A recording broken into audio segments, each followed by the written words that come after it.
I know it hurts sometimes, but you'll get over it. You'll find another life to live. I know you'll get over it. Assalamualaikum warahmatullahi wabarakatuh. Di sini kami dari kelompok 2 kedua akan memperkenalkan diri. Saya sendiri Fatimah Sazia Farda. Dan saya Made Kaila. Saya Nanda Wistelita. Saya Syafaida Suci. Kami di sini akan menampilkan video mengenai budidaya maggot. Jadi maggot itu adalah ulat atau lalat pilihan yang dia tuh bisa jadi penghancur pakan organik atau bekas-bekas makanan organik dari sisa-sisa makan manusia. Jadi di sini kita sudah menanyakan kepada narasumber kami atau yang mengurus budidaya maggot di Seman 1 Bandar Sri Bawono. Jadi untuk pertanyaan yang pertama, apa saja manfaat budidaya maggot bagi peternak dan lingkungan? Maggot itu kan ulat, asalnya dari ulat, ya dari lalat tertentu yang disebut dengan lalat maggot.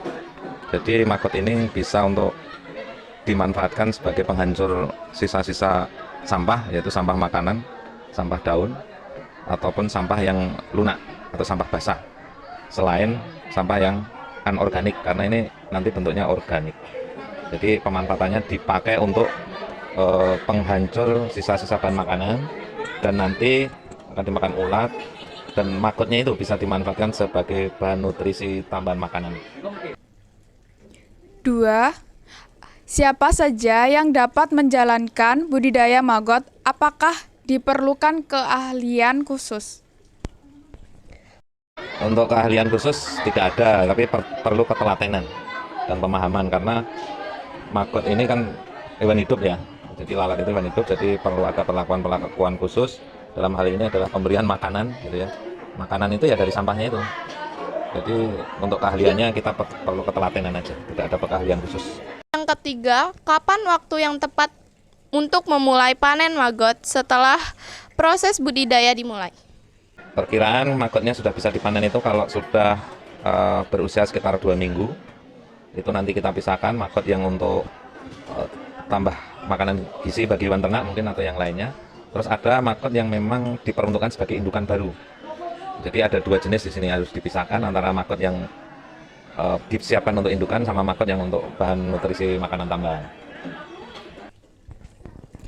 4. Di mana lokasi terbaik untuk menjalankan budidaya maggot? Apakah bisa dilakukan di lahan kecil? Untuk maggot ini luas ya, jadi tempatnya luas, bisa di lahan yang sempit, bisa lahan yang luas, atau bisa di belakang rumah atau pinggir rumah. Karena di sini kan lalat maggotnya itu atau maggotnya itu kan tidak memerlukan tempat yang luas. Jadi untuk pembudidayaan lalat maggotnya hanya perlu kandang, semacam kandang yang diberikan penghalang supaya mereka tidak berkeliaran bebas. Untuk yang kelima, mengapa maggot menjadi pilihan sebagai pakan ternak alternatif dan solusi pengelolaan limbah organik? Dari hasil penelitian, maggot itu menghasilkan protein yang tinggi ya, kandungan proteinnya ada 40%. Itu hasil dari lab penelitian dan bisa dimanfaatkan untuk pakan ternak sebagai nutrisi tambahan supaya cepat pertumbuhannya. Bahkan sisa-sisa dari sampah tadi bisa dimanfaatkan untuk pupuk organik ya. Jadi ada 2 fungsi, sisa makanan yang nggak habis terurai oleh maggot bisa dimanfaatkan sebagai pupuk. 6. Bagaimana cara melalui budidaya maggot dengan benar dan apa saja langkah-langkah yang diperlukan? Untuk langkah-langkah pemeliharaan maggot sebetulnya nggak sulit. Jadi yang penting di situ disiapkan wadah-wadah sebagai tempat untuk pembudidayaan maggot. Kemudian ada kandang yang dibuat kerangkeng kecil lah, semacam penghalang supaya lalatnya itu tidak bertebaran. Dan hanya membutuhkan ketelatenan dalam proses produksinya sampai menjadi lalat maggot. Jadi tidak begitu susah lah, kurang lebih seperti itu. Demikian video tentang budidaya maggot yang dapat kami sampaikan. Semoga dapat dimengerti dan dipahami oleh teman-teman semua.